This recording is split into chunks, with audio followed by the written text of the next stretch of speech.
Ah, mais... Bonjour à tous, bonjour à toutes, chers amis Cancer. Alors nous allons voir du coup les événements célestes les plus marquants pour vous pour l'année 2024. Alors donc, chers amis Cancer, il y a pas mal de mouvements en fait. Donc cette année, alors déjà vous avez toujours Saturne en Poisson qui va être extrêmement favorable. Pour les 2 premiers décans en particulier et un petit peu pour le troisième décan. Le troisième décan va ressentir peut-être certainement un petit peu les effets positifs de Saturne, mais c'est pas encore véritablement pour l'année 2024. Il faudra encore patienter l'année pour l'année 2025.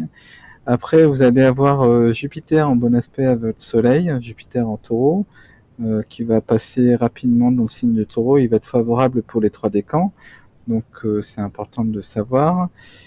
Pour le deuxième décan, vous allez avoir la conjonction Jupiter-Uranus en bon aspect à votre Soleil, donc c'est hyper favorable. Et le troisième décan, vous allez également avoir l'influence d'Uranus, Uranus-Jupiter en bon aspect également, ainsi que Neptune, toujours en Poisson, en signe de Trigone. C'est très très bien. Et pour les derniers jours du signe du Cancer, malgré tout, vous avez toujours l'opposition de Pluton, qui va faire plusieurs incursions dans le signe du Capricorne. Parce que là, en fait, on est dans une époque de transition. Alors, alors là, actuellement, on est avec Pluton en Capricorne, et il va passer quelques mois en Verseau, il va revenir en Capricorne en mouvement rétrograde, et puis il va repasser en Verseau également. Donc on parle vraiment que d'un degré, 2 degrés maximum de mouvement. C'est hyper long en plus. Enfin, Pluton est hyper lent, donc voilà. Alors du coup là, mes amis Cancer du troisième décan, il va falloir patienter pour voir Pluton partir de ce secteur. Donc voilà, patience, patience. Et après, alors Cancer, attention à Mercure rétrograde du 1er avril au 25 avril 2024. Il va être dans le signe du Bélier, donc c'est un signe en aspect de tension avec votre Soleil, donc attention à la communication et aux échanges qui peuvent être un peu difficiles pendant cette période-là. Voilà. Vénus ne va pas rétrograder en 2024, donc il n'y a rien à dire à ce niveau-là de particulier. Et aussi attention également à Mars en Cancer à la fin de l'année. Alors Mars en Cancer, il va y rester quelques temps. Donc il va être rétrograde le 6 décembre, il sera en fait en Lion, mais il passera en mode rétrograde à 6 degrés 10, ce qui implique qu'il va repasser en Cancer aussi dans le courant de l'année 2025, et du coup ça va être un petit peu, ça va poser quelques petits soucis. Donc de voilà, avec l'autorité, ça va être compliqué. Les rapports avec l'autorité vont être un peu compliqués, donc il va falloir faire preuve de beaucoup d'esprit de compromis, et de voilà, ne pas céder à l'agressivité ou l'impulsivité. Donc voilà, il faudra faire preuve de discipline, même si les événements vont être un peu compliqués à gérer. Il faudra faire preuve vraiment de, de calme et de patience. Voilà. Donc comme je l'ai dit, voilà, vous allez avoir Saturne en trigone au Soleil, qui est super bien. Donc qu'est-ce que ça veut dire concrètement? C'est bien parce que Saturne vous met un petit peu vous fait vivre un peu dans le monde réel, c'est dans les responsabilités, mais dans le bon sens du terme. Donc c'est pas mal quand même, c'est bien.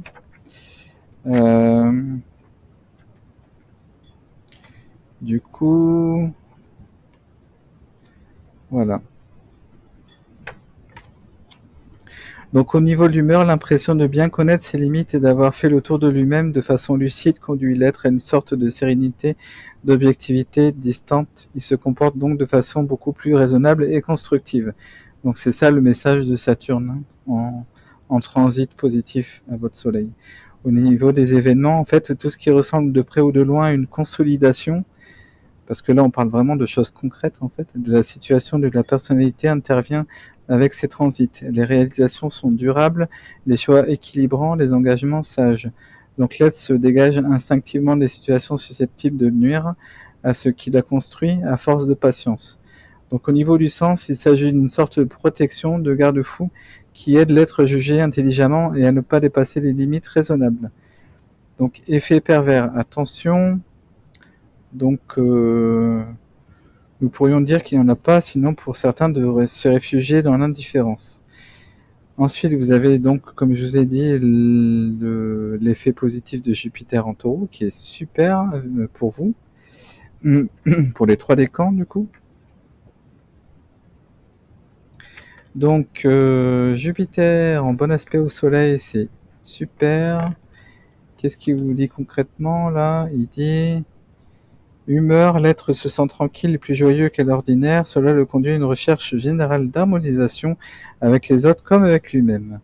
En termes d'événements, les aspérités de la vie s'adoucissent, on peut assister à la résolution harmonieuse des difficultés sociales, rencontrer des appuis. Si les transits n'amènent pas de miracle, ils se traduisent souvent par une sorte de protection qui accompagne l'être, y compris dans les circonstances difficiles. Il y a une adéquation possible entre les désirs et la réalité, il faut la chercher et la trouver. Au niveau du piège, un climat de facilité peut entraîner l'être à la paresse ou laisser aller à l'attente passive. Donc là, par contre, pour les amis cancer, vous n'êtes pas forcément réputé pour être super actif en fait. Donc attention quand même à cette tendance-là, à la passivité. Donc voilà, il faut vraiment aller rechercher ces bons aspects de Jupiter en fait. Donc ne pas hésiter. Voilà, parce que ça ne dure qu'une partie de l'année, donc ça serait dommage de rater cette opportunité. Ensuite, Saturne, donc Uranus en sextile à votre Soleil. Donc Uranus en Taureau, super bien aspecté à votre Soleil, ça c'est hyper intéressant. Donc au niveau de l'indépendance d'action, tout ça, c'est vraiment, c'est pas mal pour obtenir une certaine indépendance, une certaine autonomie aussi, c'est vraiment chouette. Donc Saturne en trigone ou sextile au Soleil. Donc humeur, là aussi l'indépendance domine ainsi que le dynamisme créatif. Ayant envie de nouveautés, l'être est beaucoup plus disponible à toutes les occasions de changement qui se présentent, mais sans bouleversement. Donc ça c'est important. Parce que c'est vrai que le signe du cancer, il aime beaucoup sa sécurité, qu'elle soit matérielle ou affective ou émotionnelle.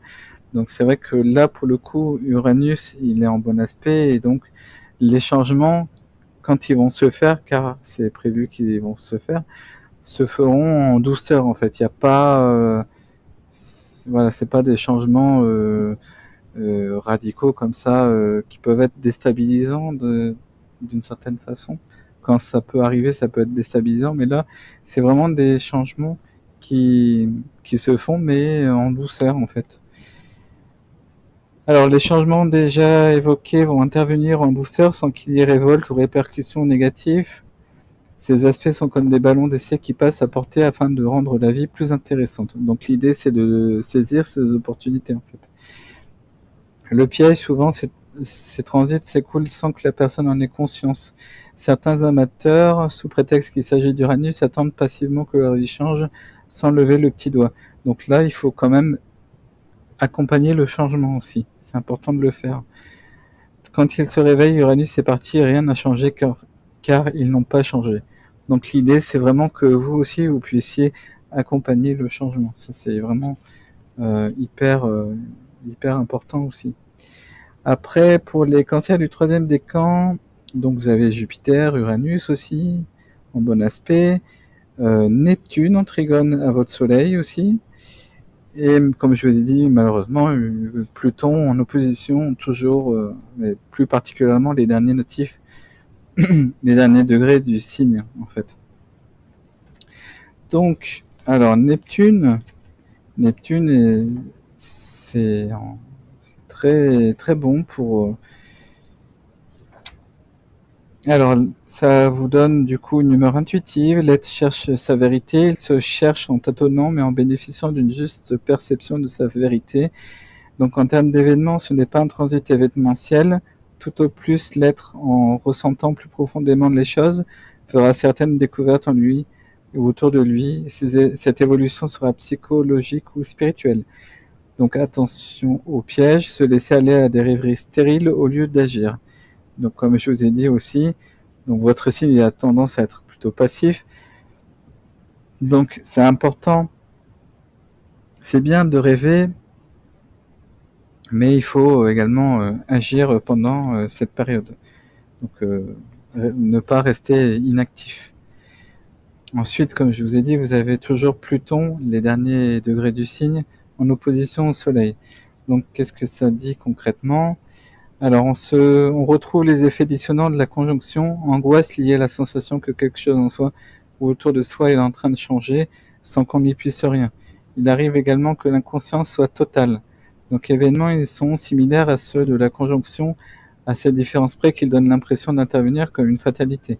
Problèmes de santé, perte de pouvoir, crise d'identité, bouleversement dans la relation à l'homme, deuil du père au sens psychanalytique du terme sont possibles, ou séparation avec le père, ou des conflits qui peuvent être latents, liés avec le père, ou ou pour des nativités féminines, des remises en question justement par rapport à l'image qu'on se fait du mari, l'image qu'on se fait du père, ou de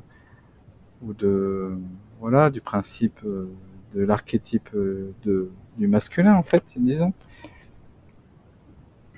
Alors au niveau du sens, c'est la nuit qu'il est beau de croire à la lumière. Edmond Rostand, et c'est seulement lorsque le plongeur a atteint le fond qu'il peut donner le coup de pied qui le propulsera à la surface.